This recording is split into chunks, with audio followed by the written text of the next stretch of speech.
Hello guys, welcome back to the my YouTube channel. ಇದೇನಪ್ಪ ಅಂತಂದ್ರೆ, ಇವತ್ತು ನಾನು ಹೇಳೋ ವಿಷಯ ಏನಪ್ಪ ಅಂತಂದ್ರೆ, ಎಲ್ಲರೂ ಕೆಲವೊಬ್ರು ಲಾಗ್ ಮಾಡಲು ಮತ್ತೆ ಯೂಟ್ಯೂಬ್ ಓಪನ್ ಮಾಡಲು ಭಯ ಪಡ್ತಾ ಇದ್ದಾರೆ. ಕೆಲವೊಬ್ರಿಗೆ ಆಗ್ತಾ ಇಲ್ಲ. ಒಂದೆರಡು ದಿನ ಬಂದು ವಿಡಿಯೋ ಮಾಡಿಬಿಟ್ಟು ಹಾಕಿ ತನ್ನಿಂದ ತಾವೇ ಬೇಡ ಅಂತೇಳಿ ಎಡಿಟ್ ಮಾಡೋಕೆ ತೊಂದರೆ ಆಗುತ್ತೆ. ಮತ್ತೆ ವ್ಯೂಸ್ ಬರ್ತಾ ಇಲ್ಲ, ಫಾಲೋವರ್ಸ್ ಬರ್ತಾ ಇಲ್ಲ, ಸಬ್ಸ್ಕ್ರೈಬ್ ಬರ್ತಾ ಇಲ್ಲ ಅಂತ ಹೇಳ್ಕೊಂಡು ಬಿಡಬೇಡಿ. ಯಾಕಂತಂದ್ರೆ ನಾನೊಂದು ವಿಡಿಯೋ ಹಾಕ್ತೀನಿ, ಇದನ್ನು ಮೈಂಡಲ್ಲಿ ಇಟ್ಕೊಳ್ಳಿ, ಇದನ್ನು ಸರಿ ನೋಡ್ಕೊಳ್ಳಿ.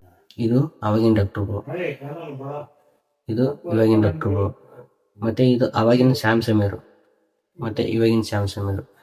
ಇದು ಆವಾಗಿನ ಟೀಕಿನ ಕನ್ನಡ, ಇದು ಇವಾಗಿನ ಟೀಕಿನ ಕನ್ನಡ. ಹಂಗೆ ಅವರು ಕೂಡ ಮೊದಲು ನನಗೆ ಫಾಲೋವರ್ಸ್ ಬರ್ತಾ ಇಲ್ಲ, ಸಬ್ಸ್ಕ್ರೈಬ್ ಬರ್ತಾ ಇಲ್ಲ, ವ್ಯೂಸ್ ಬರ್ತಾ ಇಲ್ಲ ಅಂತ ಅನ್ಕೊಂಡು ಬಿಟ್ಟಿದ್ದಾಗಿದ್ರೆ ಅವ್ರೀಗ ಐಷಾರಾಮಿ ಬದುಕೋಕ್ಕೆ ಸಾಧ್ಯನೇ ಆಗ್ತಿರ್ಲಿಲ್ಲ.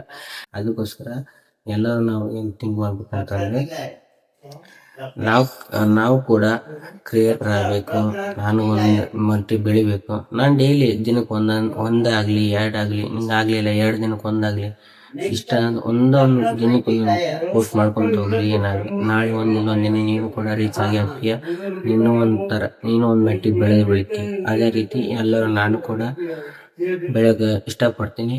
ಎಲ್ಲರೂ ಬೆಳೆಯೋಣ, ಎಲ್ಲರೂ ಸೋಷಿಯಲ್ ಮೀಡಿಯಾದಲ್ಲಿ ವರ್ಕ್ ಮಾಡೋಣ. ಇಷ್ಟು ಹೇಳಕ್ಕೆ ನಾನು ಇಷ್ಟಪಡ್ತೀನಿ. ನನಗೂ ಪ್ರೀತಿ ಸಹಕಾರ ನೀಡಿ ನೀವು ಕೂಡ ವ್ಲಾಗ್ಸು, ವಿಡಿಯೋ ಆಗಲಿ, ಕಂಟೆಂಟ್ ಆಗಲಿ, ಈ ಥರ ಶಾರ್ಟ್ ವಿಡಿಯೋ ಆಗಲಿ, ಯಾವುದೇ ಆಗಲಿ ಒಂಥರ ಮಾಡಿಕೊಂಡು ನೀವು ಕೂಡ ಬನ್ನಿ.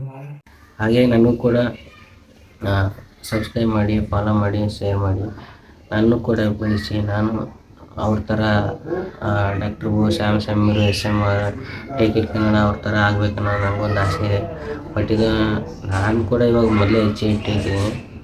ಬೆಳಿತೀನಿ ಬಿಡ್ತೀನಿ ಗೊತ್ತಿಲ್ಲ, ಬಟ್ ಪ್ರಯತ್ನ ಅಂತೂ ಪಟ್ಟೇ ಪಡ್ತೀನಿ. ಫಲ ಯಾವಾಗ ಸಿಗುತ್ತೋ ಅದು ನಂಗೆ ಗೊತ್ತಿಲ್ಲ. ನೋಡೋಣ, ಅವ್ರ ಹಣೆ ಬರ ಎಲ್ಲಿರುತ್ತೆ, ಏನಾಗುತ್ತೆ ಗೊತ್ತಿಲ್ಲ, ನೋಡೋಣ. ಥ್ಯಾಂಕ್ ಯು, ಎಲ್ಲರೂ ಸಪೋರ್ಟ್ ಮಾಡಿ. Love you all.